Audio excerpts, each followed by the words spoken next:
இஸ்லாமியத்தில் என்னன்னா யாரு அடித்தட்டு மக்களா இருக்கிறாங்களோ அவங்கள தான் இஸ்லாமியத்துல முதல் மரியாதை கொடுத்து ஏத்துக்கிறாங்க. ஆகவே நாங்க இஸ்லாமியத்தை தழுவுறோம். சரி, இப்போ நடுவர் பிரச்சனையில ஓகே, இந்து அமைப்புல வரல. நீங்க இயக்கத்துல எத்தனை வருஷமா இருக்கீங்க தமிழ் புலிகள்ல? நான் இப்போ 4 வருஷமா. 4 வருஷமா எந்த இதுக்கும் இந்து அமைப்புல வந்திருக்காது இல்லையா? எந்த அமைப்பு? அப்புறம் ஏன் இப்ப மாறுறீங்க? இப்பயும் எந்த இந்த அமைப்பு அங்க வந்து பாத்துச்சு. இப்ப சிவசுப்பிரமணியங்கிறவர் யார்? அவன் இந்து, நீங்களும் இந்து, நானும் குடும்பத்துல சண்டை வரதானே. அவன் பிரச்சனைக்கு மட்டும் இந்த அமைப்புக்கு போச்சு. இந்த 17 பேர் உயிரிழப்புக்கு ஏன் போச்சு? இப்ப வந்து மோச்சமெல்லாம் நடத்திட்டு இருக்காங்களா? இப்ப செத்து போனதுக்கு ஆமா, செத்து போன முடியாது, மோச்சம் தான் பண்ண முடியும். வேற என்ன பண்ண முடியும்? வந்து என்ன பிரயோஜனம்? செத்து போனதுக்கு அப்புறம் வந்து என்ன பிரயோஜனம்? மோச்சம் தான் நடத்த முடியும். அதாவது பண்றாங்க இல்லையா? இல்ல, சாகர முன்னாடி என்ன கிடைச்சது? செத்த பிற்பாடு என்ன கிடைச்சிருக்கு? மோச்சம் கிடைச்சது.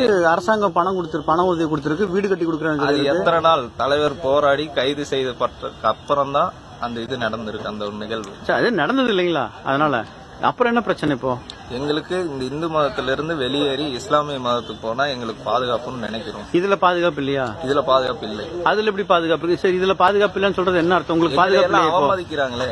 இப்ப நீங்க என்னதான் இந்துவா இருந்தாலும் எந்த பக்கம் போனாலும் எங்க அவமதிக்கிறாங்க? இப்ப பாருங்க, நீங்க இங்க கோயம்புத்தூர் இருக்கிறீங்க, என்ன அவமதி? பஸ்ல ஒன்னா போறோம், பஸ்ல உட்கார முடியுதா? ஆமா, உட்கார முடியுது தானே. இன்னுமே பல மாவட்டங்கள்ல இரட்டை குல. பல மாவட்டம். உங்க மாவட்டம் சொல்லுங்க, உங்களோட அனுபவத்தை சொல்லுங்க. நீங்க ஏன் மாறுறீங்கன்னு?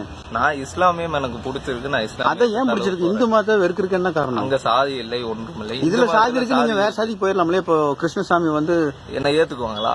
யாரு ஏத்துக்குவா? இந்து மதம் வேற சாதியை ஏத்துக்குவாங்களா? ஏன் ஏத்துக்க மாட்டாங்களா? ஏத்துக்குவாங்களா? யாரு சொல்லுங்க, ஒருத்தரை காமிங்க, நான் ஏத்துக்கிறேன். என்னவா ஏத்துக்கணும்? சக்லினா ஏத்துக்கணும். ஏத்துக்கிட்டாங்களா? என்ன ஐயரா ஏத்துக்க சொல்லுங்க, என்ன கோயில் கருவறைக்குள்ள விட சொல்லுங்க, நான் பூஜை பண்றேன். அப்ப நான் இந்து மதத்துல இருக்கிறேன்.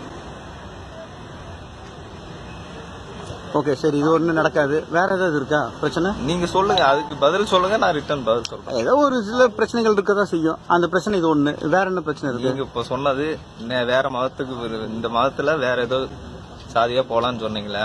நான் ஐயரா போறேன், என்ன ஏத்துக்கிறானா சொல்லுங்க. அப்படின்னா பூணூல் போடணும்ன்றீங்க. பூணூல் போடுறேன், என்ன ஏத்துக்குவாங்களா? அக்ரஹாரத்துல குடியிருப்பாங்க கேக்குறீங்க. கோயில் கருவறைக்குள்ள என்ன போற விடுவாங்களா? அதெல்லாம் விட முடியாது. அது ஏன் விட மாட்டாங்க? நானும் இந்து தானே. இல்ல, இந்து மதத்துல வந்து மேல் ஜாதி கீழ் ஜாதி பிரிக்கப்பட்டிருக்கு. அதுல ஏதோ ஒண்ணு இருக்கணும். எதுக்கு? அது மத ரீதியாதான் நான் பிரிக்க வேணாங்கிற, இந்து மதத்தையே வேணாங்கிறேன். இஸ்லாமத்துல இப்படி மத ரீதி இல்ல என்றா எல்லாம் ஒருவர், அனைவரும் ஒருவர். சரி.